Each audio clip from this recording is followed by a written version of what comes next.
welcome Gavin Jackson, Managing Director at Amazon Web Services, UK and Ireland.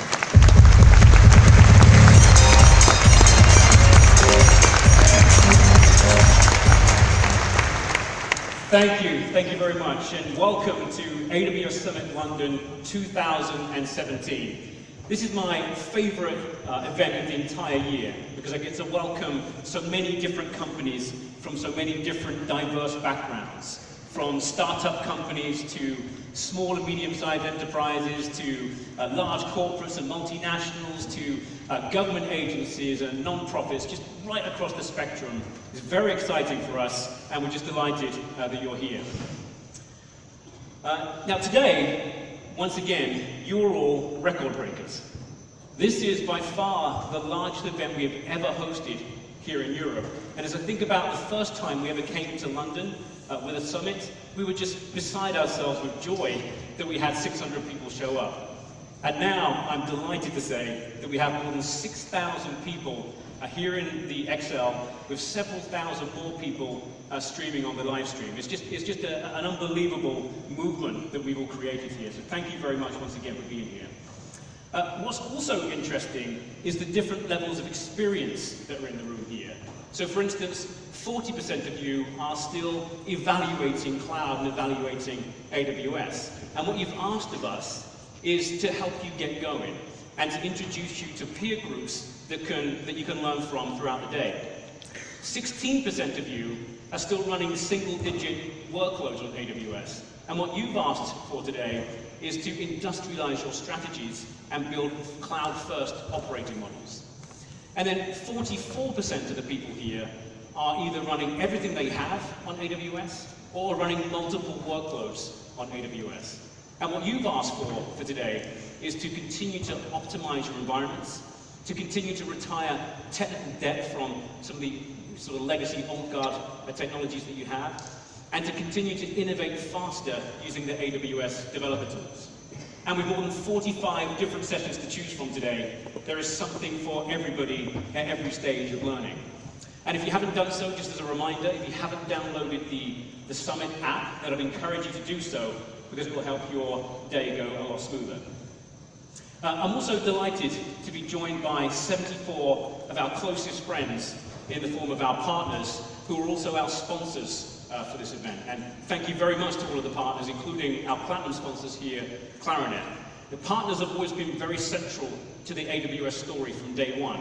So whether they be systems integrators or technology companies or software companies or resellers or training partners, they're a really important part to how you extract more value from the AWS platform. A cloud is the new normal. This is something we hear a lot at AWS. It's probably something we say a lot at AWS. But what are the evidence points that make that statement true? Well, the first lens to look through is the AWS business itself. And as of the first quarter 2017, AWS is a $14 billion company growing at 43% year over year. I can tell you, these numbers are just unprecedented for a company with limited tenure like AWS. We're just 11 and a half years old. And it's unparalleled as a paradigm from any other technology shift we've ever seen in history. So it's a pretty good indicator that cloud is the new normal. The second lens to look through is the lens of the growth of other multi-billion-dollar technology companies to see how things are changing. And as you can see from this chart, there is a clear changing of the guard occurring, where old guard companies are not growing as fast as they used to, and in many cases are seeing negative growth on declining technology categories. And then you're seeing them being replaced by new guard companies, like the ones mentioned here, who are becoming the de facto new normal partners for our customers to work with. And interestingly, of the top 10 companies listed here, 8 of them deliver their wares as a service and are powered by AWS. So for instance, Salesforce.com runs on AWS. Workday runs on AWS. And we're eagerly anticipating the arrival of the VMware Cloud running on AWS as well. So this should be a really clear indicator to people as to how customers are thinking about their investments in technology but also a clear indicator as to how people are thinking about their investments in talent and in skills and in training, with the center of gravity really shifting up towards these new normal cloud companies. So is cloud the new normal? Well, we believe so, and we believe that it's not just any cloud. Now, last year at this very event, with the backdrop of Brexit around us, we declared our intent to continue inward investment into the UK, and we will continue to do so into the future. And we said that we were going to launch our UK region. And sure enough, in December of last year, we opened the doors to our new UK infrastructure region, and we've just been thrilled with the response from all of you. We have now customers from the UK, but also all around the world, and from multiple verticals, in every vertical imaginable, using the AWS cloud in the UK to run their applications and store their data. And with the UK region, we now have 16 regions with 43 availability zones and 3 more coming soon, with one in France, one in Sweden, and a second region in China coming very soon. But what I wanted to do now is to hear from one of our customers as to how they're using AWS, and also why it was important for them that AWS opened the UK region. So with that, I'd like to introduce the CTO of DVLA, Dave Perry. Come on up, Dave. Good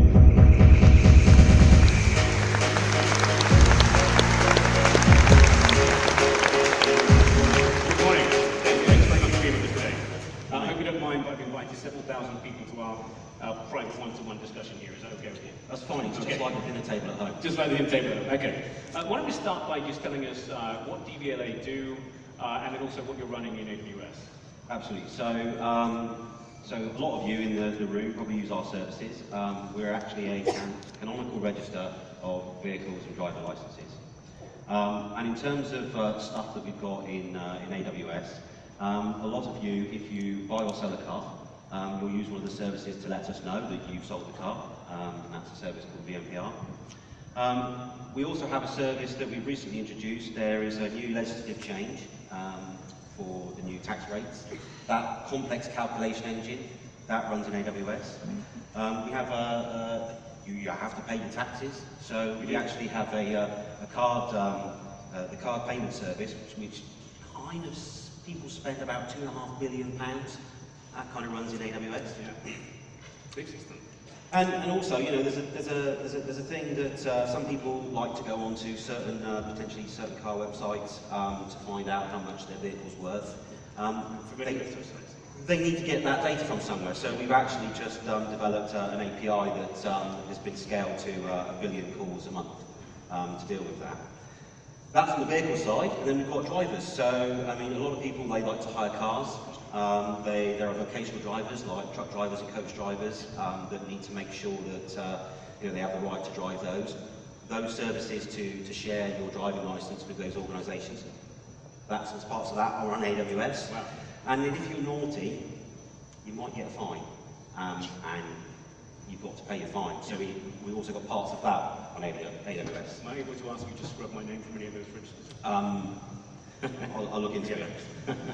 Anyway, so, and then the last one is we have an award-winning fitness to drive, which is if you've got a medical condition that you have to come and talk to us about, we've now allowed people to tell us about that online as well.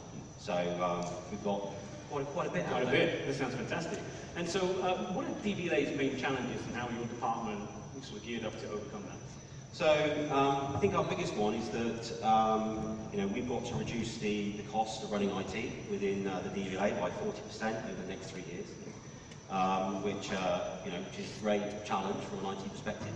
And also, but the big one is if you include the legislative change, 3/4 of what we spend our money on is just keeping the lights on. Yeah. You know, we want to invest in new innovative services, and we won't be able to do that. So we've got to change the balance between how much it costs to keep the lights on and how much we want to spend on change. And then the other thing as well is that in order to do that, we need to change our legacy systems to new modern approach. And that's quite challenging when you put it into perspective. You know, we've got 48 million drivers records, and to again put that into some kind of context, that's 9 out of every 10 people in the UK over the age of 16. Yeah. So We've also got 41 million vehicles that we have to license, and there's only 27 million households in the UK, so that's about 1.5 cars for every household in the UK. And 33 million people renew their vehicle tax online. Yeah. So, we've got, people have to pay, they pay by direct debit, so we have 6.8 million direct debit users, thank you very much. But, we still have to kind of manage those systems whilst we're changing them. And one of the things that we've done is we're investing in our own IT team to be able to do that. So, in terms of how do we address those, 600 to 700 IT professionals and some contract resource to do that with, and that's kind of part of our biggest challenge. And the biggest opportunity for us is our cloud-first strategy. Yeah. And AWS is a destination of choice for that. So, right. So you find that you're able to attract more talent because it's an attractive thing to use all the modern tools and things? Yeah, and it gives us the agility to be able to deliver really quickly. Yeah. And not only that, but there's a whole bunch of technical guys and girls out in the audience today who will say, why do I want to go and work for government? Yeah. Well, to be honest, if you can reach the size and scale that we do across the UK, then this is a really cool place to come and work. Absolutely. So Dave, I mentioned earlier on that we launched our UK region in December of last year. Can you tell us how that's impacted your business? Yeah, so for us, there's kind of there's three real areas that we want to look at. The first is we're a UK government organisation, so investing in the UK and investing in UK jobs is really positive. So we want to kind of support that. The second thing is that we get marginal gains. All of our customers are UK based, so having a data centre in the UK, it's marginal gains, but we'll take it. Thank you very much. And then the last one is really about data residency. So, there is a lot of talk about where does data exist. Now, frankly, I don't want to have that conversation. I want to build new dynamic services. I want to be able to kind of get on and deliver the stuff that we want to deliver without having to debate around where does the data exist. So it takes it off the agenda. Absolutely. So, it's great, and thank you very much for standing up the London region. Absolutely. Well, thank you, Dave, for being here with us today. We really appreciate your partnership as usual, and it sounds like you're doing an amazing job. And go work for DVLA, I would say, if you're in the Swansea area. So thanks very much, Dave. Thank you very much. Take care. Thank you, guys.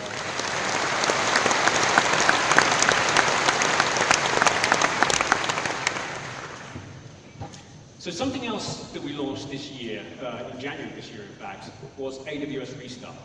It's estimated that the digital skills gap is costing Britain £63 billion in lost GDP. And I can say that anecdotally, when I speak to AWS customers, there's a real hunger to get after more and more technical talent. AWS Restart is helping by retraining motivated people that otherwise wouldn't have found their way back into technology. And so we've partnered with the Ministry of Defence to retrain military service leavers and their families. And we've partnered with the Prince's Trust to help young people that have maybe had a disadvantaged start in life. And the goal is to train initially 1,000 people and then to place them into 1,000 work experience placements or apprenticeships or full-time jobs or whatever it is that the customers can afford. And we've been delighted with the response from our customers. And we've had some very forward-leaning companies like Sage and like Splunk and Aviva and BBC and Direct Line really leaning into the Restart program to find a way of retraining people and get them into the workplace. But let's now hear from the people that it impacts the most. Let's run the video. AWS Restart is a program for ex-military and young people to give them the digital skills they need to get a job. I was working part-time on a 0-hour contract. I needed something productive to be doing. 5 years, I was in the Royal Engineers and I got injured on an exercise and had no plan for the future. Being a veteran myself, I know how difficult it is to move from military to civilian life. He's impressed the entire company. Proactive, interested, and just very keen. Casey has a lot of raw talent. You could see the transformation. I was very proud of him. If I had to talk to someone that was thinking about putting work experience places, I would say do it. I felt more ambitious, more confident, and I've actually got a real purpose now. I do owe a lot to it. This is my future now. I love it.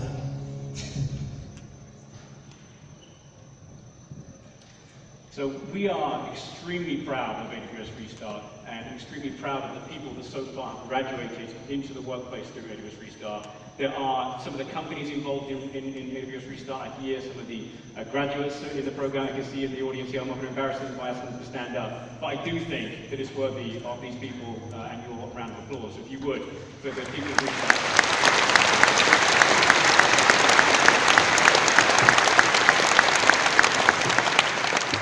And if you feel in any way compelled to get involved in AWS Restart, and I would really encourage you to do so, then please come out to the AWS booth, and we'll be only too delighted to help you understand more about the Restart program. So now, that's it from me for now, and all that remains for me to do is to thank you again very much for coming along today. I hope you have a fantastic day of learning. It's really all about learning this day. And now I'm going to hand over to our keynote speaker. Now, you know you're an icon in footballing terms, right, when you're recognizable by just one name. You know, Pele and Messi and Best and Jackson, I know maybe not Jackson. In the IT world, there is one man recognizable by just one name. It's the CTO of Amazon.com. Please welcome Werner.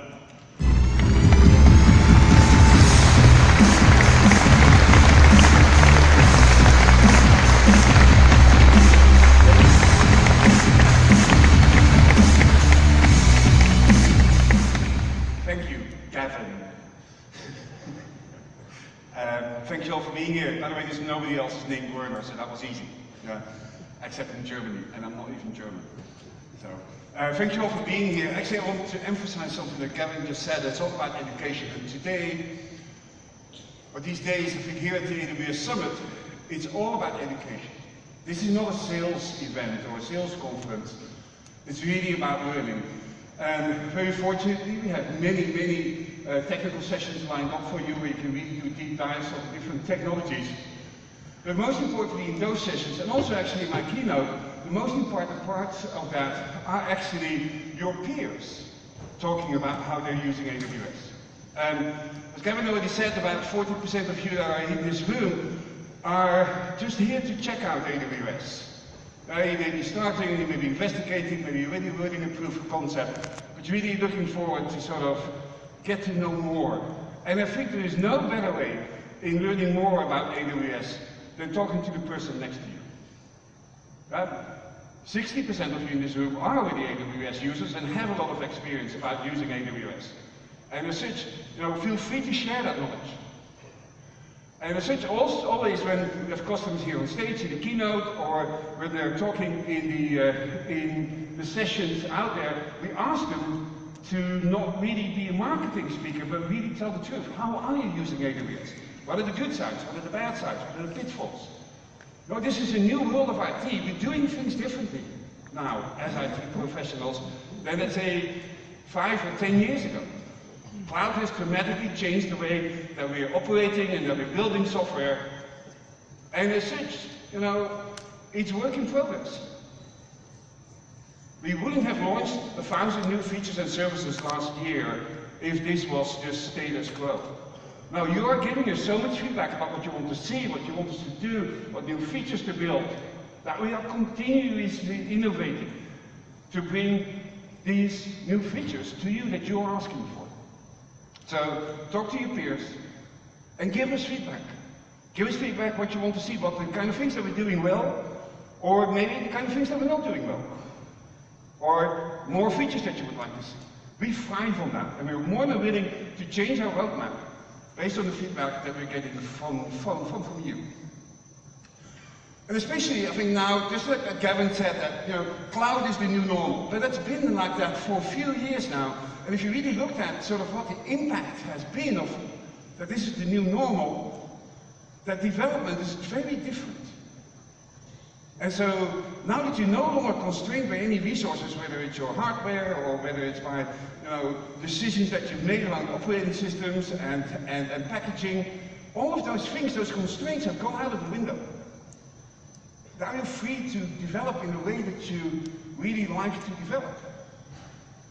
And that's core to AWS's mission. When we started off like this, we knew we were going to change the way that IT was being run, going to change the way that applications are being developed. And we also knew from the start that you would be the experts in knowing how you would want to really build your applications or really run your systems. And as such, we decided to give you a toolbox instead of telling you how to develop your software. I think IT companies from the past, or software companies from the past that offered you development tools, told you how to build your systems. This is how thou shalt develop this app. That's not how we are, because when you do that, you talk about the past. Those are the tools and the patterns of the past. The kind of things we want to do with AWS is give you the tools so you can actually build for the future, build in new ways, do new ways of development, really implement continuous integration and continuous deployment. The BBC at any time is doing about 1,000 deployments a day to 2,700 different services. Things that they couldn't do a number of years ago. Last year on stage we had Trainline. First 3 months, they did 10,000 deployments. You can only do that on a modern system that has no constraints at all. And as such, development and building is completely, radically changing. And with that, we should not put any constraints on you. And as such, you'll see a wide variety of tools, and a wide variety of services that you have to choose from. But it also means that you have the choice to exactly build the way your systems you want to build, and you operate it the way you want to operate. And there was some joke some time ago where a developer said, like, you make us feel like James Bond. And they go like, what? He said, no, you're Q, and we're James Bond. You're Q. You give us all these tools that we've never had before, and then we go out in the field and we use them in every possible way, except the way that you intended them to. By the way, I can actually totally give evidence of that. You guys are using our tools often in ways that I go like, really? Was that the best way to use them? Or is that the way that you want to do development? Which is great. Because it means that we build our systems in such a way, with so much freedom, that you can really build the way you want to build. With having superpowers. I think that's sort of the theme that we would like to use here. AWS gives you superpowers. With all of these Marvel and DC Comics movies out there, I think this really resonates well.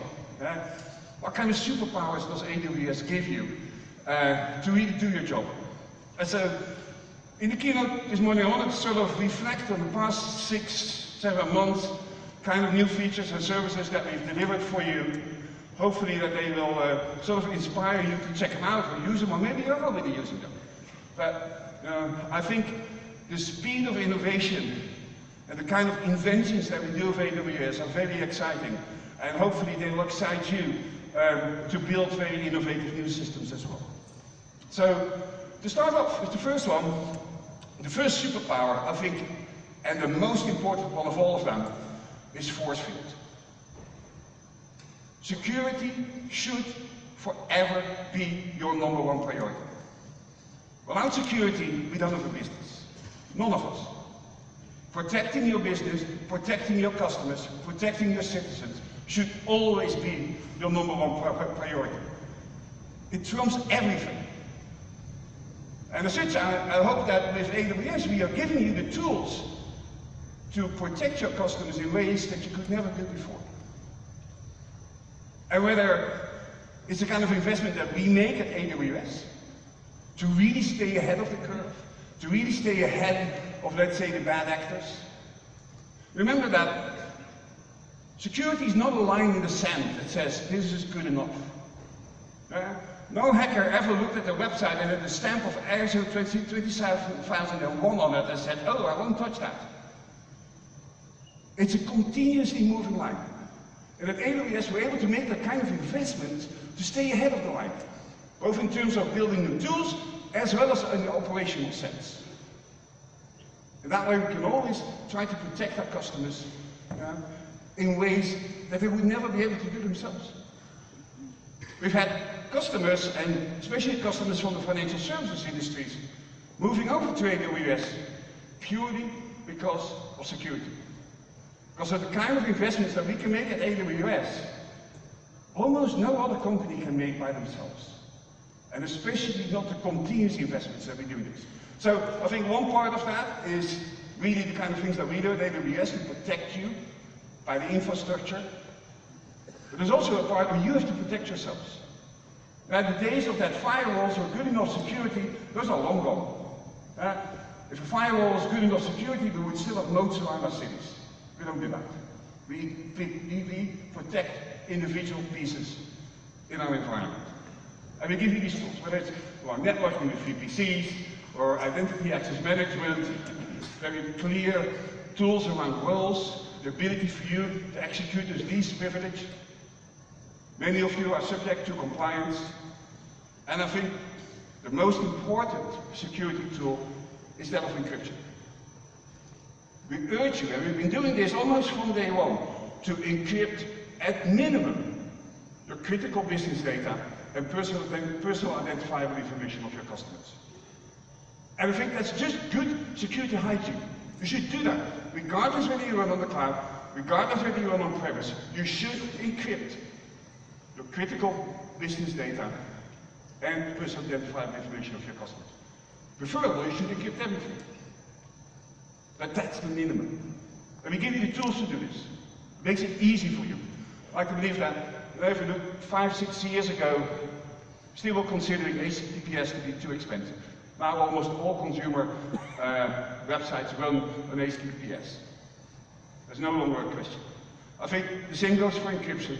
We may have always thought that encryption tools were too hard to use. I think we're getting to the point where it's becoming much more easier to use encryption tools. If you use Redshift as your data warehouse, by default, we encrypt all your data blocks with a random key, and then that set of random keys is encrypted with a master key. And you can bring your own master key. That means that you're the only one who decides who has access to your data, not us as a provider. Never.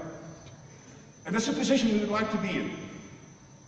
We'd like you to be the decider who has access to your data. And encryption is the tool for you to use that. Importantly in all of this is that you start thinking about security from the ground up, on day one. Security by design is something that we really promote towards our customers.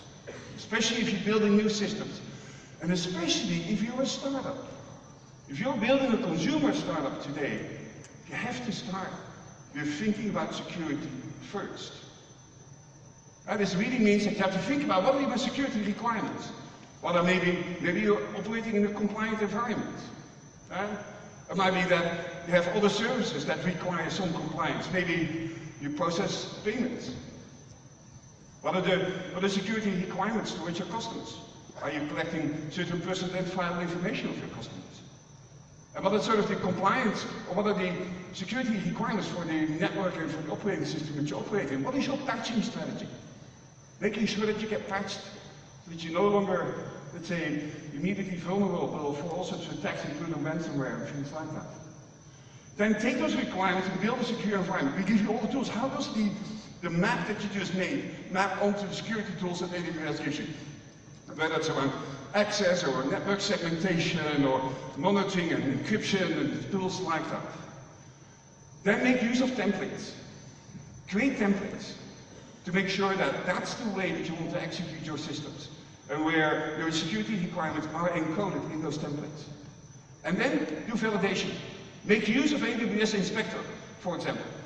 Inspector has a whole set of libraries around all sorts of compliance regulations and things like that that can continuously inspect your software environment whether you're still in compliance. And especially if you run a continuous development and continuous integration environment, it's important for you to continuously test whether you are still in compliance. So we give you the tools to do that. Use them. CloudTrail, where every operation on every object on each of the servers is logged for you. Make use of that. Using the alerts on that to get triggered for anomalies happening in your environment. So use that. And of course, many of you, I think it's a pest for all of us. The amount of service attacks around the world are increasing. And it's definitely a concern for many of our customers. And if I look at that, there's sort of, I distinguish 3 different types. One is volumetric one, so it's basically sort of filling up the pipe with, was it ICMP controls or this UDP floods and things like that. And then there are the state exhaustion attacks, sort of TCP, SYN attacks and things like that. And then there is a small set at the top that is very unique attacks for application level, let's say level 7 attacks that are very targeted towards sort of application specific things. Now if you look at sort of the metrics around this, 64% is volumetric that we see around the world, about 80% is state exhaustion. So together that brings you 82% beyond just the things that are unique for your application. We protect you from all those from all but the level 7 attacks automatically. AWS Shield has been available since, has been known since last year, reInvent, but actually long before that. We're already operating AWS Shield for you, such that we protect you from all volumetric and state exhaustion attacks automatically. You don't have to do anything for that. If you're a user of Shield, you probably also will be using WAF, which is the web application firewall that allows you to actually set ACL, so allow us to, let's say, block traffic at the edge for you for certain level 7 origins and destinations. So those two things work together to protect you from almost all DDoS attacks.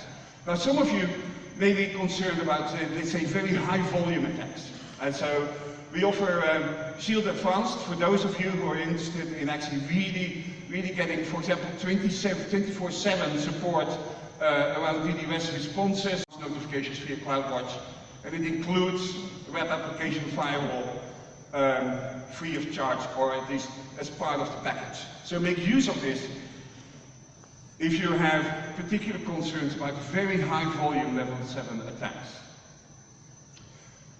It is becoming really a point for customers to move to AWS because security at AWS is unparalleled. It's much better and much more advanced and continuously developing in ahead of where the bad actors are. It's really sort of one of the most important points why customers are selecting AWS today. Now another point always has been, of course, cost.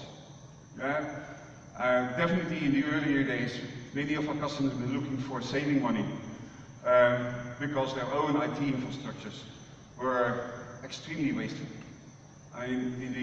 Many years ago, I heard from many CIOs saying that in their own data centers, utilization levels, if it got to double digits, they were happy. 15–20% was really good. And as such, for them to be able to make use of sort of elastic capacity allowed them to really drive their cost down. But most customers actually, once they are on AWS, will claim that it's actually the flexibility to move fast that is the real driver for them to expand their AWS usage. And I like to call that the superpower or supersonic speed. And it's not just that you can get 100 or 1,000 servers within a matter of minutes. Of course, that's important. Support it too, especially if you need to scale up immediately. If Comic Relief last year with their Red Nose Day, for them it was important to be able to get access for that day when you're processing 300 donations a second, to get access to a huge capacity immediately and reliably, because you don't want to miss any of those donations. But you don't want this the rest of the year. Therefore, only those moments when you're really running those campaigns, you want to get access to this massive capacity immediately, the ability to move faster. Actually, next to that really moving fast, I think what is most important in the part of supersonic speed is the access to a wide range of services. Not just compute capacity and getting access to compute capacity fast. The fact that you no longer have to take an EC2 instance and put Solar and Lucene on it to implement your own search. You can pick between Cloud Search and Elasticsearch. So that's what you want to do. You want to do mobile development, you want to do IoT development, you want to do X number of different types of analytics. All of these tools are available for you. Well over 90 services are part of AWS right now. The days that AWS is just compute and storage are long gone. And part of moving fast is using these advanced services to really make sure that you only have to do those things that make you unique. Many years ago, Nick Carr wrote a famous paper in Harvard Business Review called IT Doesn't Matter. I didn't really mean that IT didn't matter. It meant that for many businesses, if you all have to do exactly the same IT, it is not a competitive differentiator. And as such, you should actually not be investing in it. And AWS helps you really taking away those pain points for you that are not a competitive differentiator. Implementing search is something we all have to do. There is no website, there is no mobile app that does not have search in there. It's not a competitive differentiator. Well, it is a negative one if you don't have it. But we all have to do it. You might as well make use of Cloud Search or Elasticsearch to implement that then, because that's sort of, it's a waste of time and effort if you do these things by yourself. Of course, there still is this small block underneath there, that blue one that says compute, storage, databases, networking. It might seem a small block, but if you explode that one, there's quite a few pieces in there. Right? So the breadth and the depth of these services are really important for you. Just take a look at compute. Now, take a look at all of these services that are in there.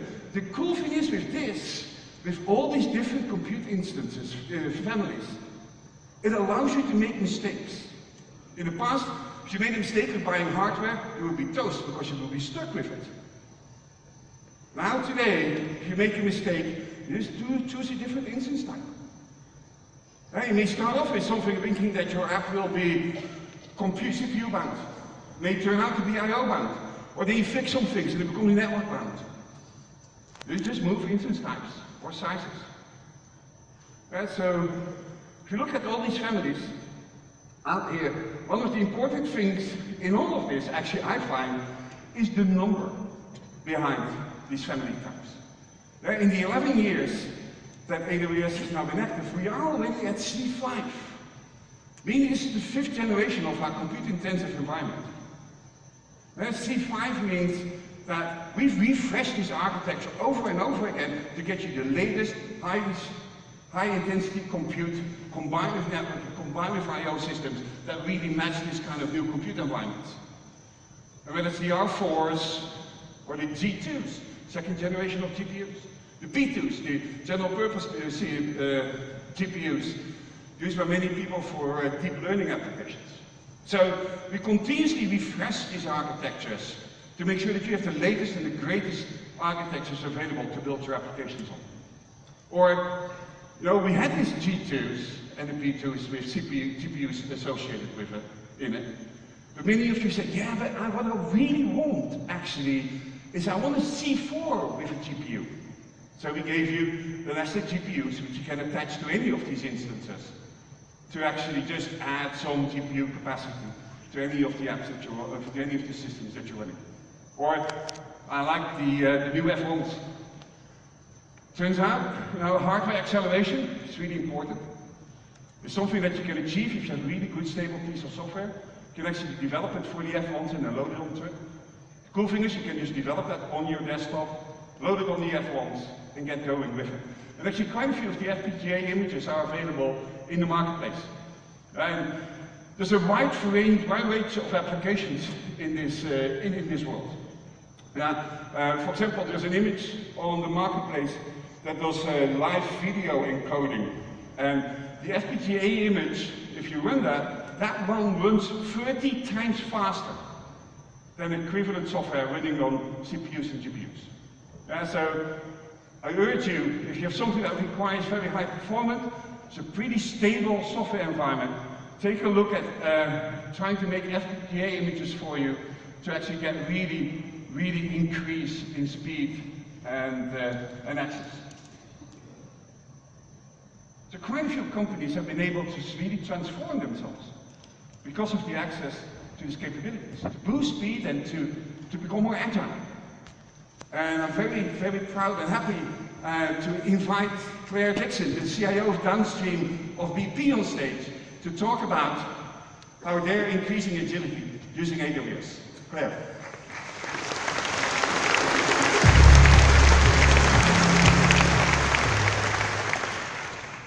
Good morning. Pleasure to be here today with a room full of techies. It's not often that we get to stand in a room together with 6,000 other people that like technology as much as we do. So it's great to be here today. So at BP, we provide heat, light and mobility solutions to 72 countries around the world. And our world is changing really quickly. So we have a responsibility to react to that, and that means continuing to provide heat, light and mobility solutions to all of you that still have it today, but also provide it to 1 billion people in poverty that don't have it today. And that requires interesting technology to do that. In addition, climate change is upon us, and we also have a responsibility to leave a better planet for the next generation than the one that we stand in today. And that means moving us sustainably to a low carbon future. And I'm sure you're all wondering, well, what does that mean for IT? Well, IT underpins every single part of our business at BP. Be that deep sea, desert, bricks to retail, IT underpins all of it. And as the CIO for Downstream, I feel really proud to work for a company that's going to be part of moving our planet forward. So what does that mean for cloud? We decided about 1.5 years ago that we were going to go all in cloud. We obviously wanted to reduce our cost base by closing our data centres and remove our EOSL burden. But efficiency and growth are two key pillars for our business. We need to drive efficiency in our core business that enables us to move into new business models. We didn't really know exactly what the outcomes in that would be, but I'm going to talk to you about what we've seen. We also decided that we would transform our application estate en route and take the opportunity to decommission 30% of our apps on the way. So I'm going to talk to you about an example where we've had differentiation in our business. In our refineries, we have asset economists and refinery planners that run very complex linear programs to decide which crude and feedstocks to run at any given time. And we use a software called Spiral Plan to do that. And we decided to put it in the cloud. It was one of the first apps that we put in. And believe it or not, for the same data set, the same crude and feedstock, same units, what used to take us 7 hours to run takes just over 3 minutes now. And I'm going to take a bit of a gasp there. I have to admit that I didn't really think that we'd get that out of cloud. So it has been quite revolutionary for us. And I now have a business that uses the words amazing and love in the same words as the IT systems that we provide. That's also a new feature. And I have to admit that when we talk about innovation, we don't just want IT to innovate in our company, we want the business to innovate. And if we can innovate together with the business, that's where the magic happens. So with cloud, we bought the technology, and I think we bought that we would get a reduction in our OPEX with that. What we gained is actually business innovation beyond IT. So when somebody in the business sits with you and says, what other questions can I ask the computer? You know that you're into something good. So we're learning, and I'm telling you a nice story now, and you must think, oh, it's all been really easy. It has not been really easy. It's been a lot of work, actually, and for us as an IT organisation to upskill ourselves and to use this new technology set, it's been quite a big deal.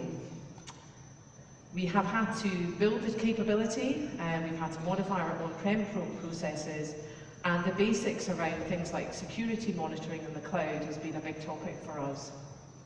We have loved, see the love word again, we've loved collaborating with Amazon. They've been fantastic. They bring really fantastic engineering capability, and for us, that's been a big differentiator for Amazon. They brought training to upskill our team, and I have to say in all of our go-lives, we've got 5 SAP systems in the cloud now, production systems, 6,000 VMs, and Amazon has gone above and beyond at all of our go-lives.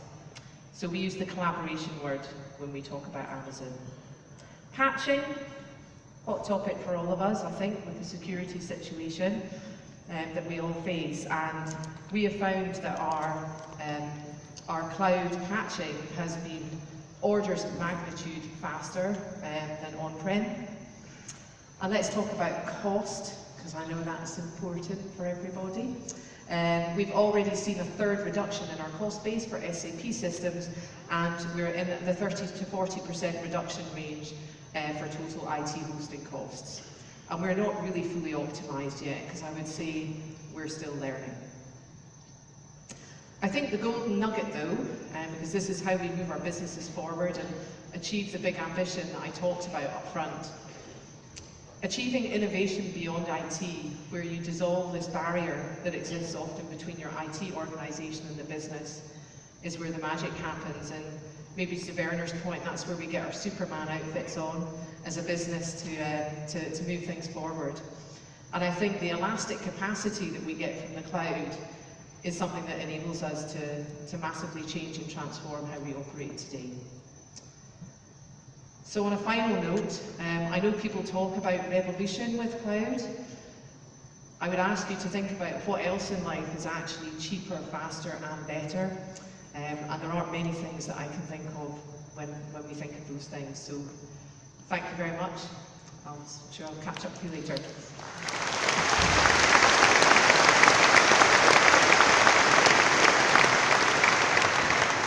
Thank you. Faster, cheaper, better. I remember a Daft Punk song that was just like that. Can make a nice EDM song out of it. It's actually sort of typical. I mean, quite a few of our customers will be looking for either moving faster or looking for new IT capabilities, and find that along the way they're actually reducing your cost by 30%. Wow, so you get better capabilities, you move faster, and it is cheaper. It's almost too good to be true, but it is. Yeah? When we talk about all these instance families, there are quite a few of them. Yeah, and it is often a challenge to figure out exactly which ones to pick, and we building better tools to help you in that selection process. But sometimes it's good to sort of think about what are the steps beyond that. If you look at many of the other pieces in AWS, you don't have to think about instances. You don't have to think about AZs, you don't have to think about reliability, you don't have to think about provisioning them. And so all of these servers in that particular world are invisible. So there's places in AWS, the services that give you the superpower of invisibility. Where you no longer have to worry actually truly about provisioning, about scaling up or scaling down. Where you only pay for your use, really only pay for your use, and you no longer have to run a whole batch of EC2 instances. You can really just scale with usage. And have fault tolerance built in. And so almost from day one, we had these services that these days the popular name serverless applies to. And I like to believe that AWS has a complete technology platform. Remember, the breadth and the depth of our services is what makes AWS so powerful, by making use of all of these different services. And if you want to send notifications, you don't have to think about AZs, you don't have to think about scale, you don't have to think about fault tolerance. It's built in. If you want to use DynamoDB, fault tolerance is built in. You don't have to think about primaries and backups and restarts and loading backups and things like that. It's all built in. And so I think the real power came when we sort of tackled the last piece of all of this. That was with AWS Lambda. We made serverless, we made compute, also servers. The fact that you no longer need to run VMs to actually run your code. And even with container systems, you still map the container tasks onto VMs. That's still the backs it's running. Or even though container systems often are able to reduce your cost by 50%, a much better placement of software pieces on top of your VM fleets, you still have to manage it. And Lambda gives you the ability to no longer have to manage your compute environment either. Just write your code, and you write it in JavaScript or Java or Python or .NET, and drop it in your console or use the CLI to get your code out there and just run with it. And so this deep integration with the other services, especially with API Gateway, this makes it really powerful. And we take care of the scaling for you. You want to execute one Lambda call, or do you want to do 10,000 in parallel? It's fine. You don't have to think about how to do that. And that really sort of makes that you only pay for the compute time that you really used. Really the CPU time that you use, the runtime of your function is where you pay for. It's a very different model from, let's say, the VM model. And many of our customers have been pretty successful with using Lambda. And it's not just sort of the young technical startups that are actually adopting this now. It's large enterprises that immediately go knowing exactly how they can exploit this. FINRA is a government organization in the US that tracks all data that happens on stock exchanges, all market data, processes all of those. They used to have a massive EC2 fleet to do this for them. Now they just run Lambda there. And billions of events arrive a day. Each event triggers a Lambda function. Same goes, for example, for Thomson Reuters. Collecting all this information, and all of them are processed by Lambda calls. However, most of our applications do not consist of a single function. I mean, that would be too simple, if that would be the case. Now you've got coordination between functions, you have state management, you have to do fault tolerant handoff, you do error handling, all those kind of things. That makes it hard. Yeah, that's sort of a piece that was introduced immediately with AWS. What if we want to build more complex systems? So we give you two really good tools there. Now, one of them is step functions. And step functions helps you overcome sort of the pains of these coordination. Helps you with error handling, helps you with sequencing. It gives you a visual environment where you can, for example, set a number of sequential steps after each other, each of them being Lambda functions. Or it might be that you want to have parallel steps. You want to execute all of these Lambda functions based on this particular earlier step that you've taken. Or you want to do batching, sort of if then else. If this, then go over to that one, or do take this particular step over here. So step functions help you in a visual way lay out sort of the more complex applications consisting out of multiple AWS Lambda functions. The other tool is that with all these distributed systems that we're building, it becomes more and more difficult to really figure out where bottlenecks and where problems reside. Yeah, it's been a sort of holy grail for everyone always to actually really be able to get good performance information. I think dtrace, for example, on local boxes got very far, but we need sort of a similar kind of tool to be able to do these for distributed applications. Yeah, where you are able to trace over multiple different components that may live in different environments. Yeah, may live in EC2, may live in ECS, and some parts may be in Lambda. And you need to be able to sort of bring these things together. So AWS X-Ray gives you this. Basically gives you a tracing environment that you can enable, and then we give you a visual approach to actually inspecting that particular data. Now if you look at this, over here we have so the important thing is that's your customer experience. So the red boxes basically indicate issues, where there's 500 giving back to customers. And so you can all the way trace that back to the fact that you haven't provisioned your DynamoDB instance, your DynamoDB with the right read and write ratios. So the throttling of DynamoDB over there all the way trickles back to sort of the customer experience that you see on this side. So use AWS X-Ray to get deep insights into your applications and do the triggering there. Now DynamoDB, in my eyes, is one of the one of the 7 world wonders, or maybe 10 or 11. I think this is definitely one that I'm a big fan of. It's really sort of the go-to database for many of our developers that build serverless applications. Yeah? We continuously innovate there. And DynamoDB, just this spring, released both VPC endpoints, meaning that you no longer have to go over the sort of public internet to access DynamoDB. You can do that from within your VPC. We launched time to live on rows in DynamoDB, so you can set a time to live on a particular data item, and it will get automatically purged after that. And just recently, we launched autoscaling.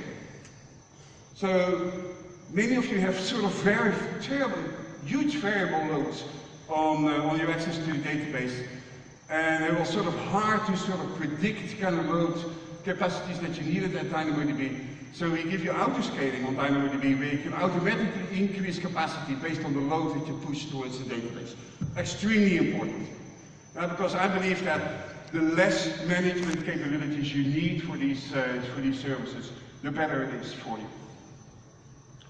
So lots of high velocity use cases in our DynamoDB. I want to call out Supercell here, the guys from Finland, building tremendously fun games with millions and millions of users. Their challenge is that whenever they launch a new game, on day 1, they need to be able to instantly support millions of players. And it needs to be absolutely reliable and fault tolerant and scalable and good performance. Because otherwise,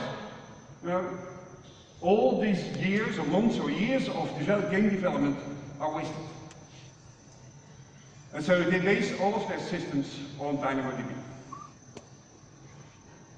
One challenge that we have with DynamoDB is that we see a whole range of new applications coming to life, especially those that require milliseconds response time instead of microseconds response time instead of milliseconds. Ad tech, automatic trading, gaming, requiring much lower latencies than what you normally see out of any, just driven by speed of light. And so what we've seen there is customers have built sort of complex environments. They're building their own caches, and these caches then often have very different interfaces than the DynamoDB has themselves, so your application code needs to be aware that these caches live there. And it's really built really complex sort of systems. And so for that, we've launched recently DynamoDB Accelerator, which is a in-memory cache that you can put in front of DynamoDB by just one click of the button in the console. And it drops down your response times from milliseconds to microseconds. One click. It automatically replicates, of course, over different availability zones, sits in front of all of your DynamoDB instances. And most importantly, it has exactly the same interface as DynamoDB. The only thing you need to do is change your endpoint, and you can actually make use of your DynamoDB Accelerator and immediately go from milliseconds to microseconds response times. Yeah? 10x faster, easily to do. Another environment I think that is really driven by serverless is the whole world of IoT. More and more we see many of our customers instrumenting complete production floors, supply chains, things like that. So we built an environment that is truly serverless. It's called Amazon AWS IoT, and let's look at sort of the building blocks that are in it. Start off with having a device gateway. Basically the gateway that all devices can communicate to securely. There's a device estimator that lives on the devices. You push X509 certificates to them so that you can have authentication and secure communication between the devices and device gateway.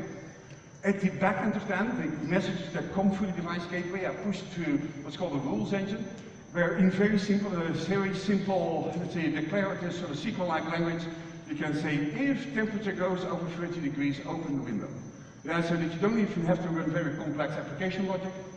But much of this is actually also used to then push the messages towards the application of the services that they actually need to go to.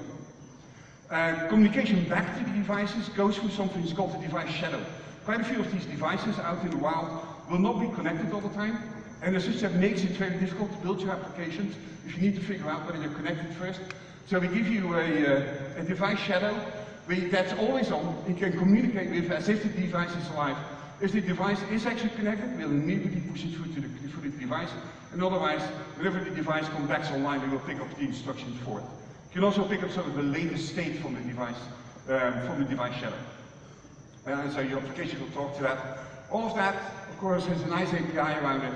And we also give you a device registry so that, for example, a canals can give me all the lamps in this room, assuming I have, of course, the right authorization to ask that question about these devices. So let's take a look at some of these pieces. I like the rules engine very much. It makes it very easy to actually build this. You can do filtering, transforming of these messages. You can do immediate reactions. You can move messages to other topics and things like that, push them into other applications, such as, of course, all the AWS services out there. The power of all these systems is the deep integration with all the other services. If you look at, for example, the integration with some of this, I like the Elasticsearch ones. You may have lots of trucks on the road that actually update sort of their location and their status, push it into the device gateway, which then pushes it into the rules engine, moves it over to Elasticsearch and JSON, and poof, you can, using Kibana, create nice sort of dashboards with this. I really like Elasticsearch and the visualization capabilities that come with it. Many people are not using Elasticsearch for search, but using it really as a real-time processing engine for much of the data and visualization.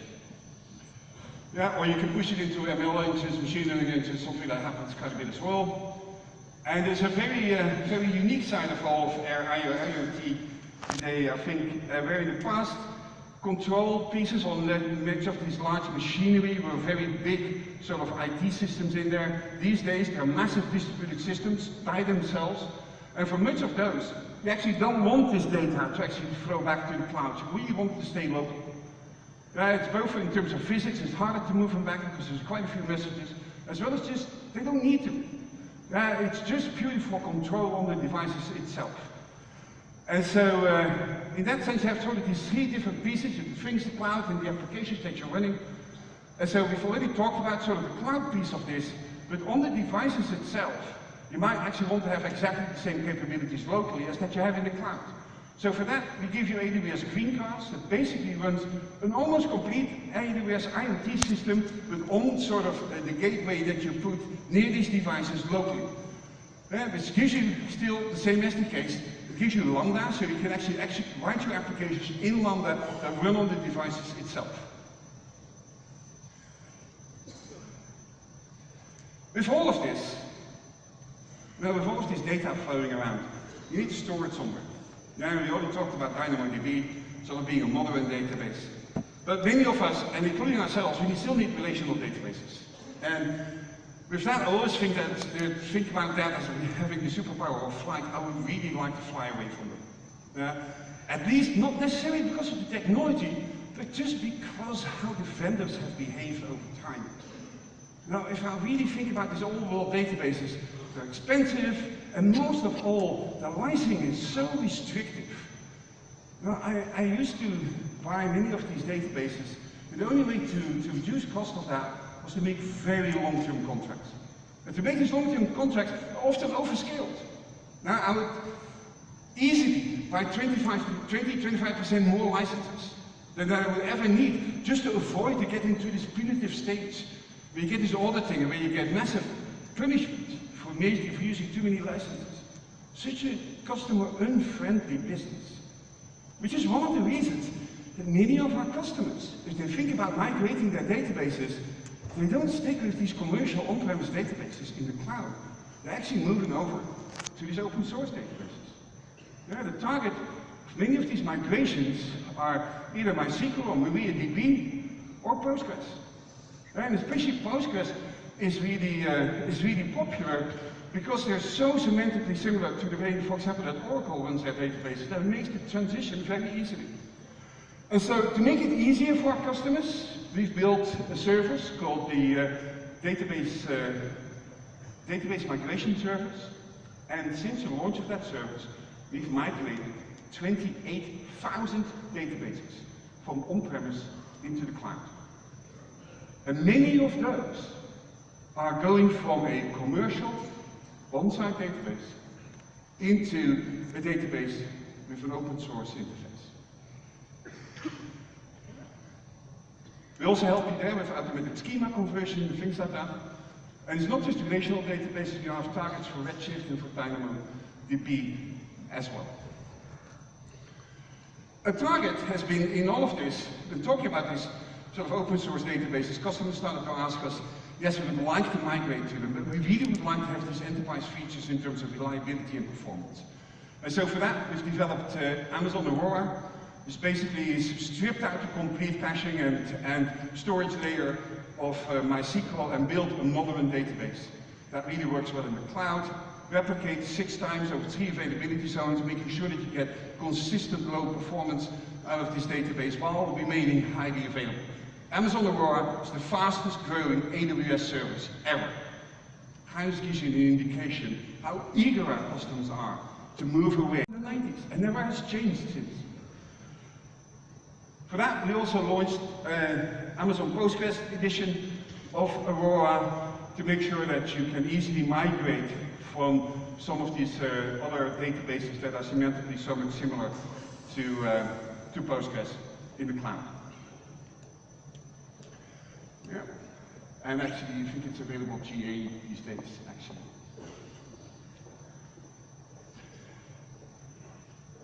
If you look at sort of these customers, I'd like to pick out Expedia here.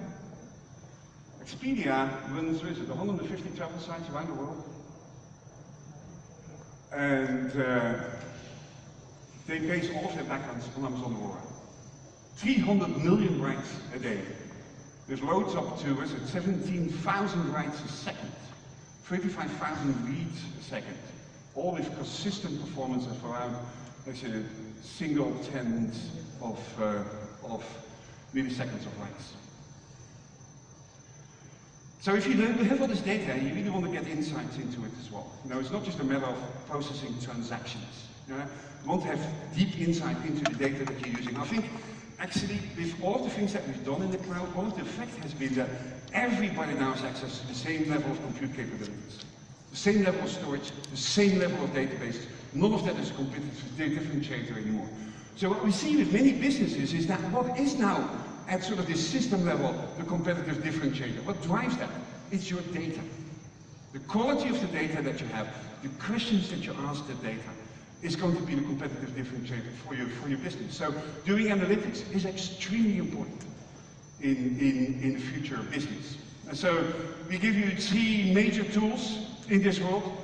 Whether you want to do interactive querying with Athena, whether you want to build your unique analytics capability yourself with EMR, or whether you want to do data warehousing with Redshift. So if you look at Athena, it's really built for sort of these exabyte, petabyte scale data sets that lives in S3, and where you can then just do ad hoc queries against, and where you only have to pay for those queries that you really execute. And so it's really intended for a more interactive, ad hoc way of analyzing data that lives in S3.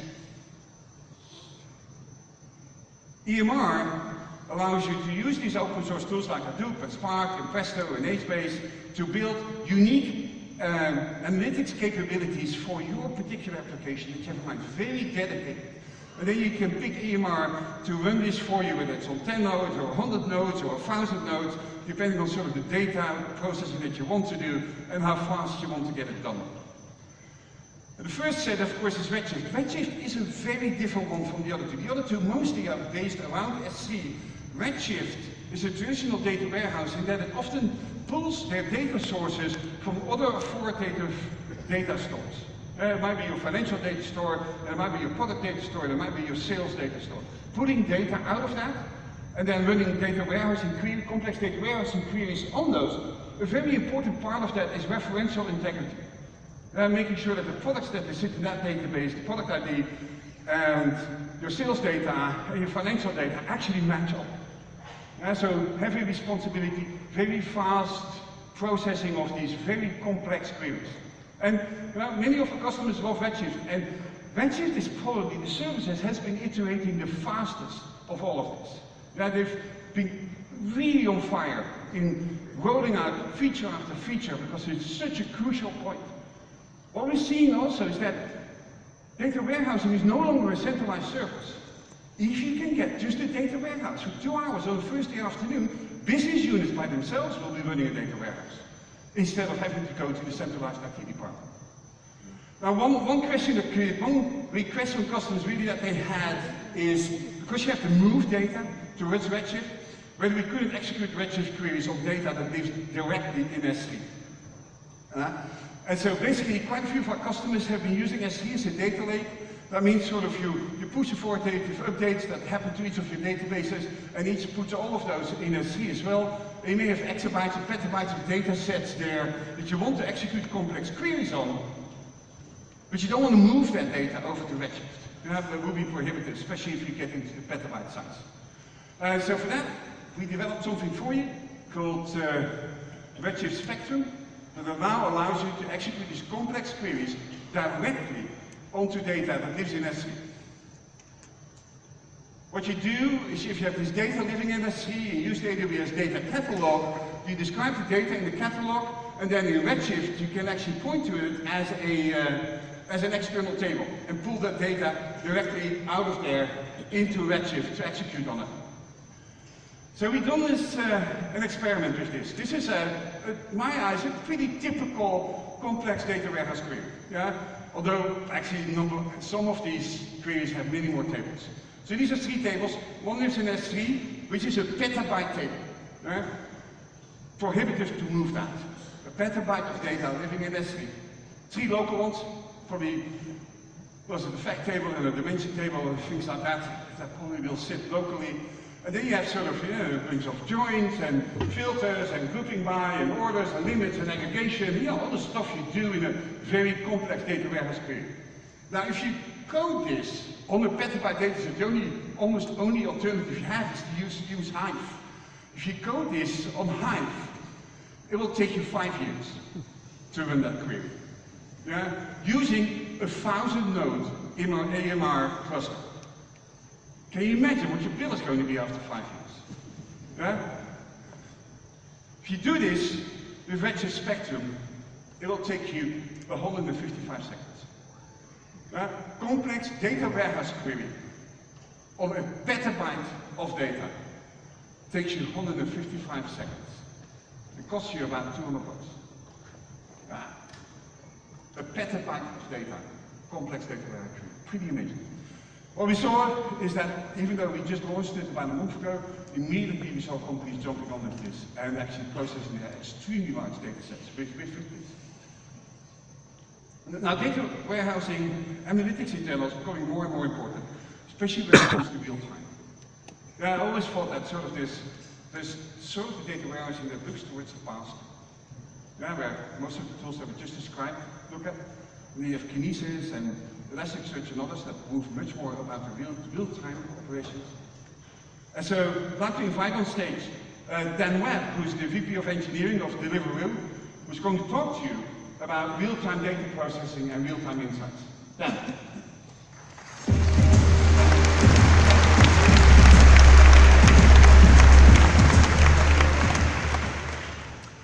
Hello everyone, I'm Dan Webb, I'm VP of Engineering at Deliveroo.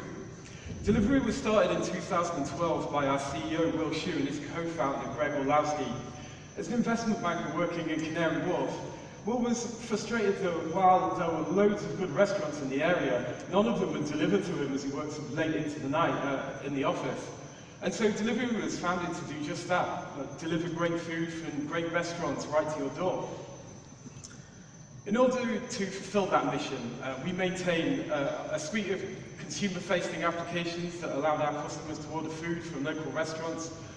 But behind the scenes, we also orchestrate an international network of riders and restaurants that work together to get that food to you as quickly as possible.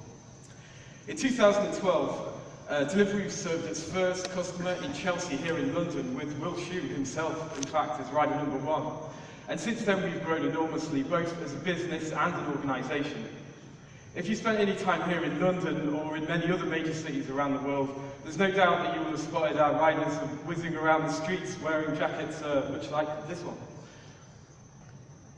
Well, 4 years later, we're now operating in 12 countries, 140 cities with over 1,000 employees, and we're delivering that food 24 hours a day. But ever since Deliveroo was founded, the use of data has been absolutely critical to ensuring that our customers, our riders and restaurants have the best possible experience on our platform. And our data fits into three main categories of use case. Firstly, we use data to support our team decisions. So experimentation helps us understand the product changes we make. Graphs help our operations team understand and react to trends in data. And agents all across the business, in fact, are running queries on our data set 24 hours a day. Secondly, we use data to support algorithmic decisions. For example, our dispatch engine, which we call Frank, is constantly calculating and recalculating the best combination of riders to orders. It does this using predictions for rider travel time, food preparation times, and so on. And we calculate that using machine learning models which are trained on our historical data. And finally, we use data to give us real-time operational monitoring. Deliveroo operates in living, breathing cities, connecting customers to riders and restaurants. And as you can imagine, this is a very, very unpredictable environment to work into. We make use of real-time data both to see and react very quickly to situations as they arise, and in some cases predict and completely avoid these problems. We've been using AWS products to make this a reality, and I'd like to give you a little bit of the story so far. So, events flow into our application via Kinesis. We do some pre-processing via Lambda, and then we stream all of that out into S3 as our data lake using Kinesis Firehose. Also, those streams are fed into our ETL pipeline, and we are real-time processing that same event data and building tables that feed Snowflake, who is an AWS partner, which we're using as our data warehouse. Snowflake is a great fit for us for a couple of reasons. Firstly, it allows us to scale compute independently from our storage, so we can scale up at peak times and we can scale right down to save money at quieter times. Additionally, it allows us to ring-fence compute for sets of critical users, which is really useful. We can make sure that that data gets to the people that need it most, no matter what the load on our data warehouse is at the time. And finally, we sit Looker on top of that for visualization and general human consumption. Next up, we need to make sure we're training our machine learning models so that our algorithms are operating on the most relevant data. We're doing this using a cluster of applications that sit on EC2, essentially pulling data from Snowflake, computing coefficients, and then writing those back to S3 for consumption via our application. Finally, we support real-time monitoring use cases by tapping the same Kinesis event streams that populate our data lake and feed our ETL pipeline. Typically, they're doing some processing there via Lambda or EC2 applications, and then sending it on to tools like Datadog, which we use to set up dashboards and alerts on our operational metrics. But also, we have some use cases where we've built our own custom monitoring applications, which I'll show you a bit more of in a moment. So AWS has really helped us move from a world where we were struggling to cope with the increasing demands on our data warehouse, and we only had very, very limited access to real-time data, to an environment that not only fits all of the use cases I've outlined, but will continue to support us as we continue to grow at a rapid pace. Our warehouse is currently at 17 terabytes compressed, comprising of 1.8 billion events, but this is growing very rapidly. In fact, this number is already quite out of date. From the 1 week ago I wrote these slides. We have upward of 1,000 Looker users, but more than 450 of them are active at peak, actively hitting the Snowflake up to like 7,000 times an hour. Finally, we'd like to show you something that the team has built on top of our data platform that we're particularly proud of. It's something we call Frank's Brain. So as I mentioned before, Frank is the name of our dispatch engine. Its job is, given a set of orders and a set of riders, to compute the most optimal combination of those orders and riders, which will result in the food getting to our customers as quickly as possible and our riders being able to earn as much money as possible. Frank's a complex system based on a whole host of machine learning models that we're constantly tweaking and iterating on to improve operational efficiency. But at this point, it's quite a complex beast, and in fact, we often find ourselves asking, what exactly is Frank thinking about this situation? So our team built a tool on top of our real-time streams to show us exactly what's going on inside Frank's brain, and I'd like to show you that. So this is sped up slightly, but we're now peeking inside Frank's brain on a busy lunchtime in one of our central London zones. We're seeing the decisions it's making in real time, as well as predictions it's making about the time it takes for riders to pick up and deliver those orders. If you look closely, you'll see it stacking orders, and where it makes sense, it's actually changing its mind about the assignments it's making in response to events as they happen in real time.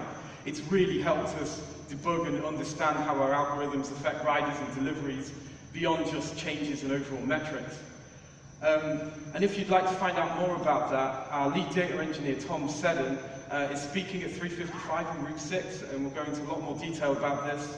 Also, we're in the startup area. Look out for the Deliveroo hoodies. Come and chat to us. We're hiring, and we might well have some vouchers for you. So, thank you very much.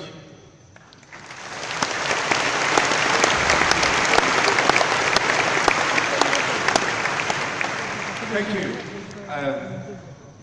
Amazing how much the world is changing with respect to real-time insights into the kind of things that you do. You're no longer interested in your inventory levels yesterday. You're interested in what it is right now. You're not interested in what your customer. You're still interested in what your customers are saying about you yesterday, but real-time right now is equally or even more important. I want to correct one thing I said earlier, that I thought that PostgreSQL and Aurora had gone GA. That's not the case. It's an open preview. It means you can all sign up for it and all use it. So we have these 3 building blocks for analytics.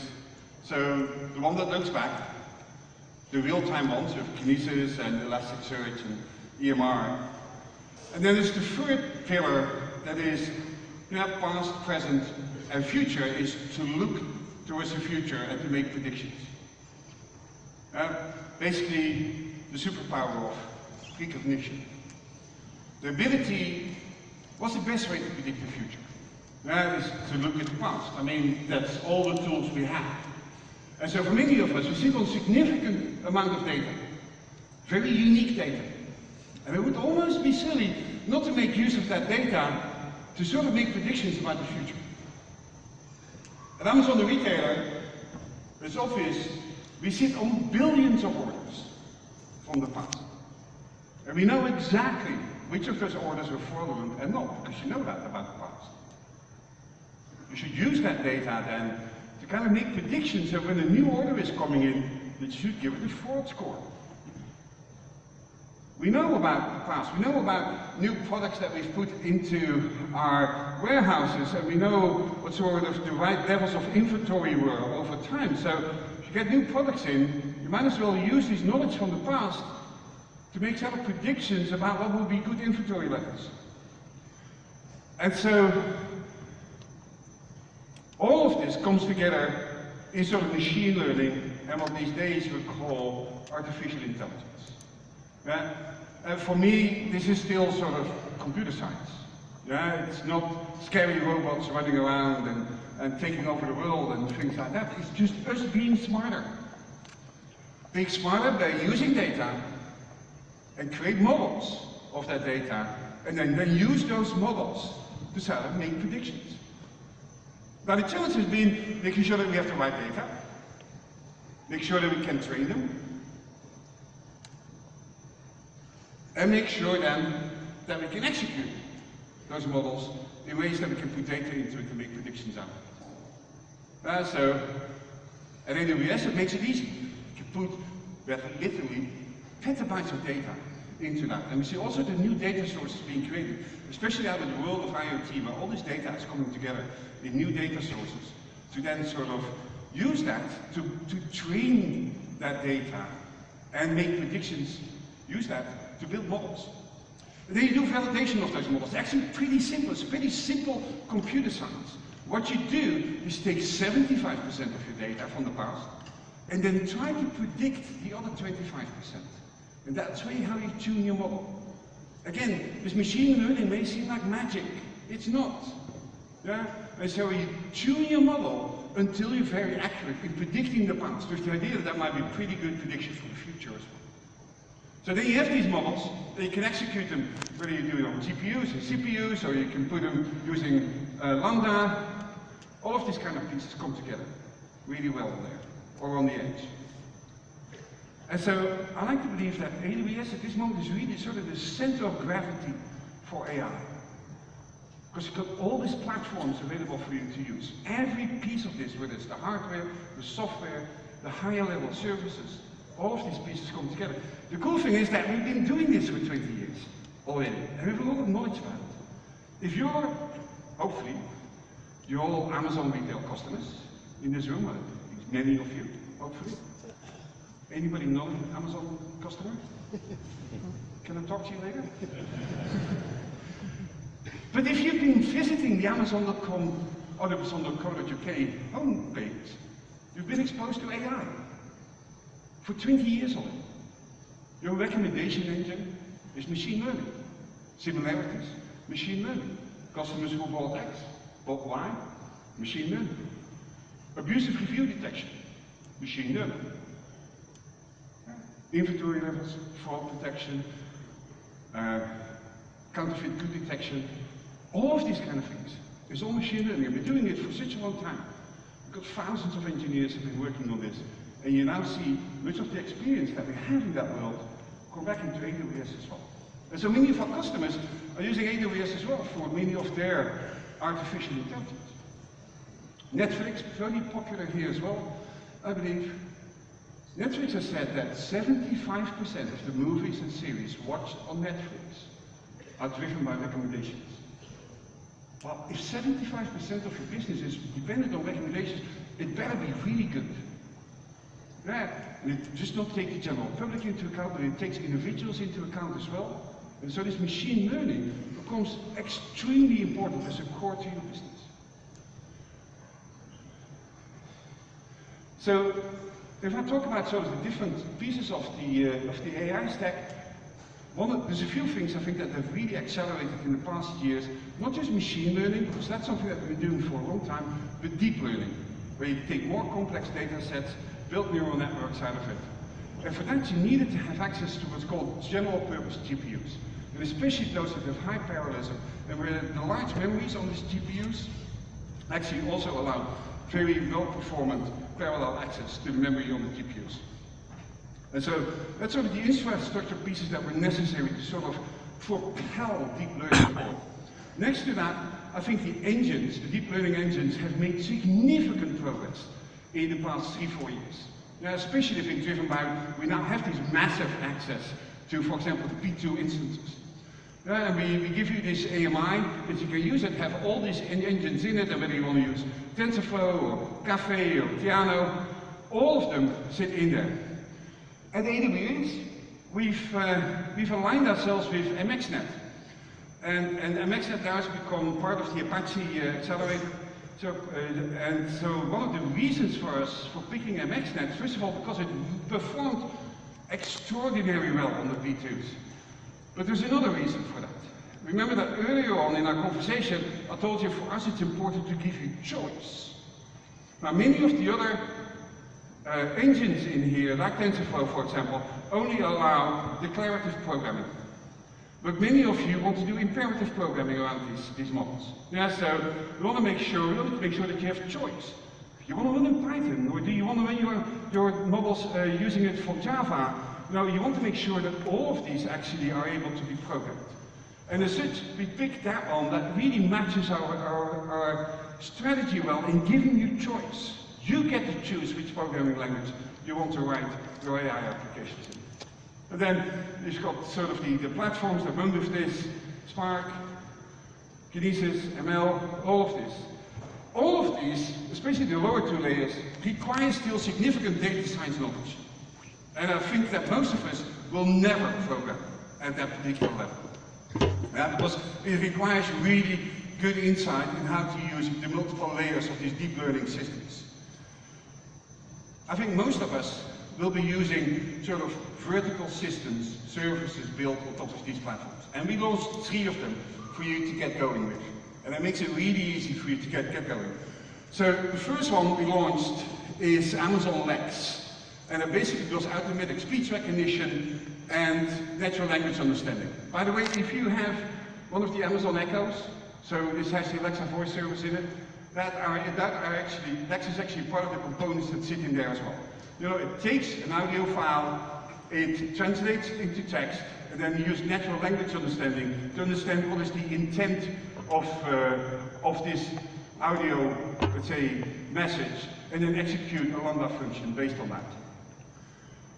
Quite a few of our customers are already making use of this, and for example, Twilio is using it to do automatic translation and actions taken on data that actually comes by.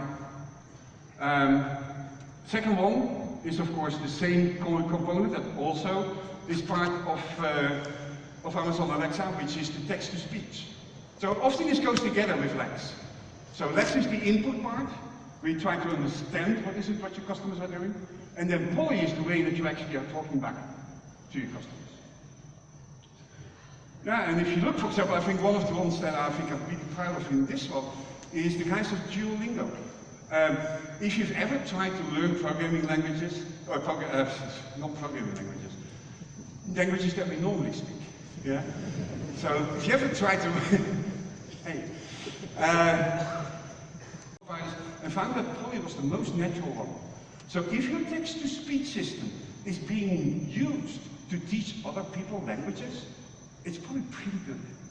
The cool thing in Polly is also that you can sort of annotate it with all sorts of emotions. You can give it emphasis, or you can whisper, or you can have a pause.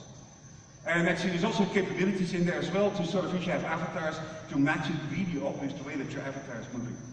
So really, really cool stuff there to use. And then the third part of this is image recognition. Amazon Recognition is a service, and you can push images to that. We give you attributes in it, and we'll score those attributes on there. This has a skateboard in it, it's sport. We do it with humans. We tell you that this is most likely to be female. It looks like a face. This is smiling. Sort of, and we give you scores there. It's not like absolute. This is with the likelihood that this is happening. Yeah. We also do visual search with this. It makes it very simple. You can train it with your data, and then you give us an image, and you can do the search on the image and pull out the right matching images in your database in there. Makes it very easy. Actually, customers have been telling that it goes really makes it really easy for them. In this one, C-SPAN was an interesting one. C-SPAN is the public service channel in the US that broadcasts all political proceedings. And so one of their jobs is to really match which politician said what at what particular moment. So they used to do this by hand. It was very laborious and actually took a lot of time and quite a few errors in it. In 3 weeks' time, using recognition, they trained it with 100,000 politicians in the US and now have this process completely automated. All the videos, every 6 seconds they make a snapshot of an image, push it through recognition, recognize which is the politician speaking here, and then assign to him what is it that that person was saying at that particular moment. And these guys were in the audience when we launched this one. 3 weeks later, they had all of this running. Pretty impressive. It's very easy to use. Go check it out. And so, making use of AI and getting deep insight and really putting AI to work today, I'd like to invite Paul Clark, the CTO of Ocado, on stage to talk about how they're integrating AI into their workloads today on AWS. Paul.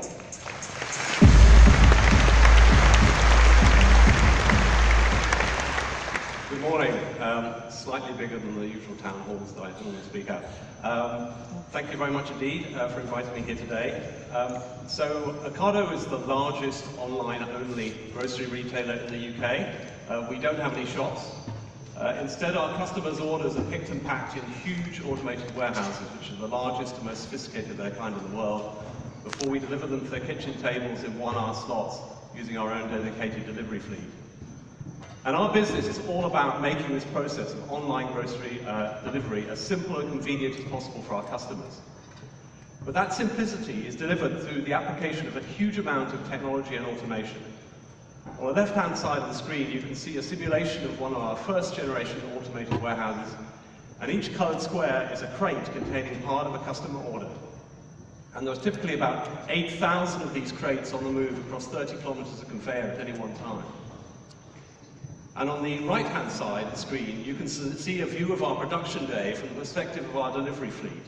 Each trace is a customer route taking place, and each water droplet is a customer drop, albeit significantly speeded up. And almost all the software that powers our end-to-end platform is built in-house by my division, Ocado Technology. We buy almost nothing, and so the cloud services that we now buy from AWS are very much the exception rather than the rule. Our technology estate is very broad and very deep. It spans areas such as e-commerce, supply chain systems, real-time warehouse automation, van routing, robotics, machine learning, big data, simulation, plus many others. So as the fusion of a retailer and a technology business, we're really in the time travel business. We're about giving customers back the time they would have wasted traipsing around a conventional store. But in our new automated warehouses, the first of which went live at the end of last year, instead of many kilometers of conveyor and lots of specialist hard automation, what you'll find there are swarms of robots whizzing around on top of a grid of storage bins arranged in stacks. And these robots, they can lower a grab, a bit like a fairground grab, but one that actually picks something up, and they can bring it up into the body of the robot, and then the robot can move to another square on the grid, deposit the bin onto the top of the stack. But they can also bring these bins out to special machines that live on the outside of the grid, such as a pick station where a human, or indeed another kind of robot, can pick items from a bin into a customer order. Or a decant station where goods coming in from suppliers are decanted into bins and then put into the grid. And to give you some idea of the scale, these grids can be the size of several football pitches with thousands of robots on them. And the robots, they collaborate in swarm-like behaviors. They help each other to allow us to pick a typical order for us, which is 50 items, in just a few minutes. And they're controlled by what is now the densest mobile network in the world, and they're orchestrated by a sophisticated piece of machine learning-based air traffic control. And these systems are solving a 4D optimization problem. You've got the 2D problem of the grids, of the robots on top of the grid as they whiz around. You've got the 3D of the storage grid itself. But it's a 4D problem because we're actually optimizing the grid, looking ahead in time, both as new customer orders are coming in, but also as new supplies are arriving. And we're in the process of building a completely new platform, the Ocado Smart Platform, or OSP, which we will use not only to re-platform our UK businesses, but also to provide bricks and mortar grocery retailers around the world with a shortcut to moving online. And OSP is a combination of this swarm robotics technology for building these warehouses and our end-to-end e-commerce fulfillment and logistics platform rewritten to run in the cloud. Now, moving to the cloud has delivered us numerous benefits, many of which we've already touched on today, such as increased agility and productivity for our engineers, increased flexibility and scalability for our business, access to best-of-breed cloud-based middleware and services, a scalable and cost-effective destination for all our data, and increased security and resilience. The OSP architecture is comprised of hundreds of microservices, many of which are running on the AWS Cloud Platform. We're currently using 28 of the AWS services intensively. We're using Amazon VPC to create the separate environments for each retailer. We're using Elastic Beanstalk to orchestrate the microservices that run in EC2 instances. We're using an Elastic Load Balancer to route traffic to a set of active instances across multiple availability zones. We're using Elasticsearch for storing logs, DynamoDB for our NoSQL storage engine for microservices, and Amazon S3 for storing other static files, cache, and configuration data. Kinesis is our messaging bus to stitch it all together and to get the data into our data lake. And we're also now using Lambda, initially for alerts, but we can see all manner of possible opportunities for using serverless compute across this end-to-end platform. And then we're starting now to use some of those new services such as Lex and Poly for all the unstructured data that flows across our platform. And here are a few metrics that have come out of this journey that we've been on. We now find that an experienced developer can go from conceiving of a basic service to having it deployed in production in under an hour. We've successfully tested streaming events via Kinesis up to 100,000 events per second without it even breaking sweat. And on over 20 occasions, AWS have released a feature that we'd only just realized that we needed before we'd even have a chance to mention it to them. And the services, though, that are responsible for the real-time control of the robots require very low latency, and so those run in private cloud on premise. And here we use containerization technologies such as Docker and Kubernetes to enable us to flex that boundary between private and public cloud. And all of the data from across our platform are streamed into a cloud data lake, not only to provide analytics, monitoring and oversight, but also to feed our other business services.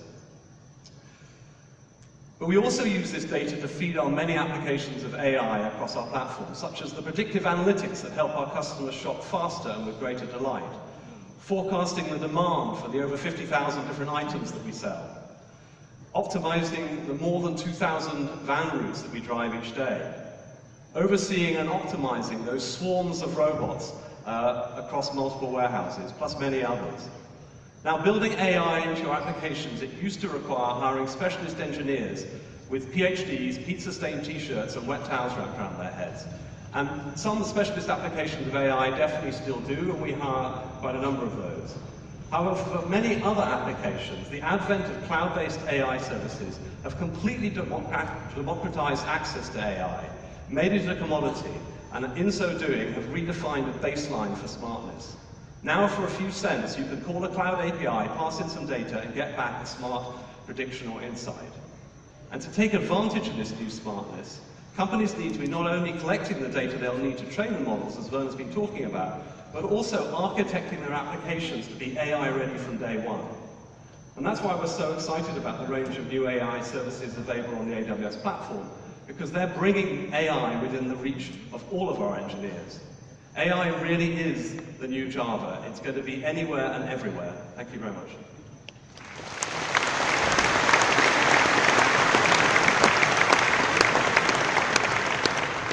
Thank you. I'd like to emphasize something here.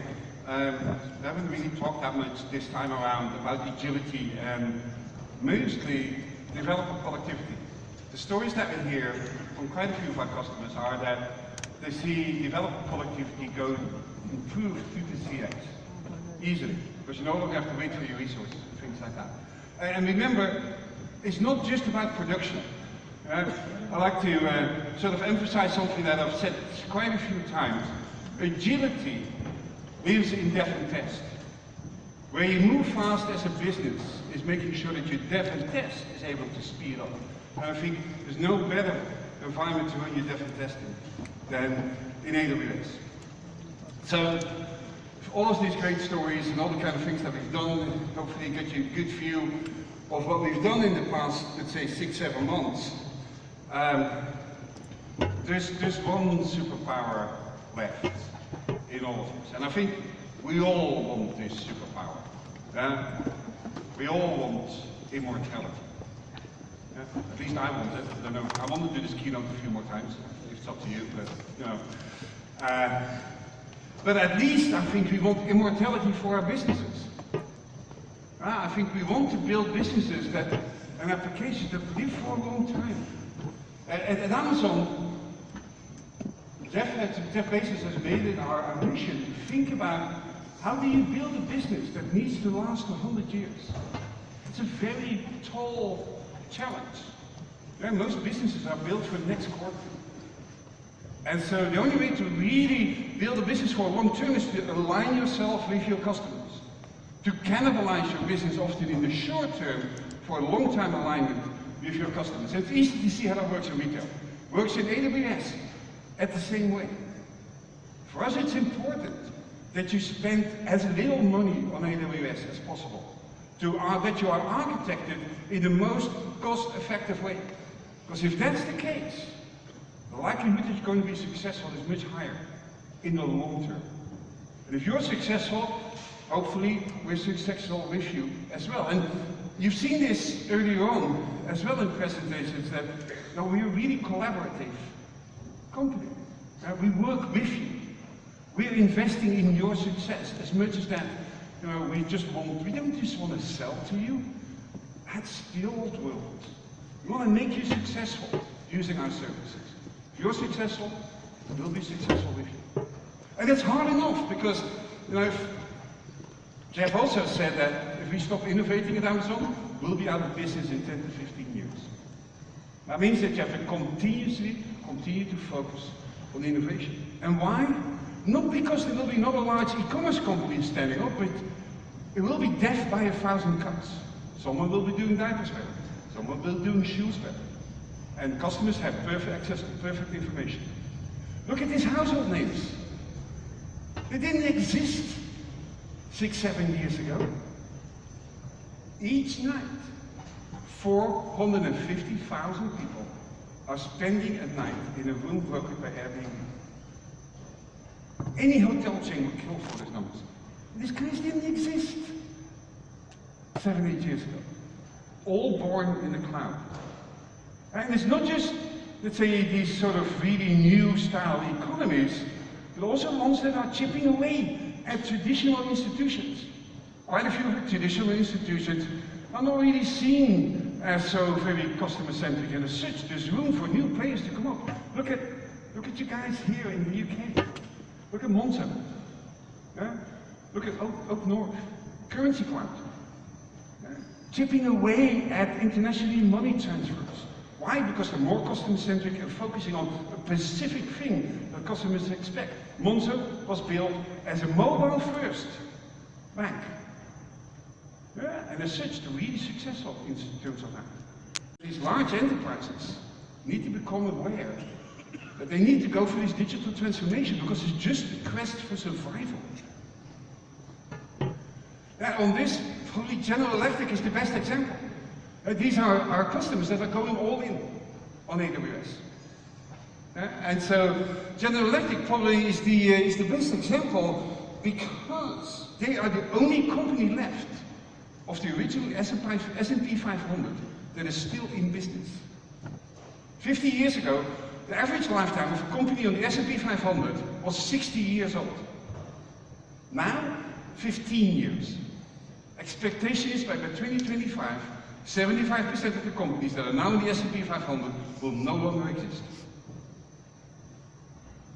And competition will no longer be coming just from the other big players that used to be in your market. Maybe coming from a young startup who will chip away at small pieces of you. GE, Kevin Mott, who's now the leading chairman of GE, said one night you go to bed as a manufacturing company, next day you wake up as a software and analytics company. GE's business now is to use analytics as a core of their business to improve their own operations, to offer this analytics, the system called Predict, as a service to their customers that are buying their big gas turbines and things like that. And they're even offering this analytics down to their competitors. GE is becoming a software and analytics company. That's the reason why they have been surviving for so long time. Survival is not about who's the strongest. Survival is the one who can adapt to new environment. And the thing is that cloud has democratized this whole platform. It's really about how you target your customers and how you work with your customers. And crucial in all of that is to go for this digital transformation. And we help our customers with achieving this. Mostly by listening very closely to you. How do you want to develop? Last year, we launched well over 1,000 new major features and services. All by your feedback, by the way that you want to build your systems, by what you think is still missing from our platform. And the feedback that you've been giving us is crucial to us. It's also crucial to the future of cloud, because we've been critical towards us. Give us feedback in every possible way. I'm Werner at Amazon.com. With that, I would like to say, go build, have fun, see you guys later. Bye.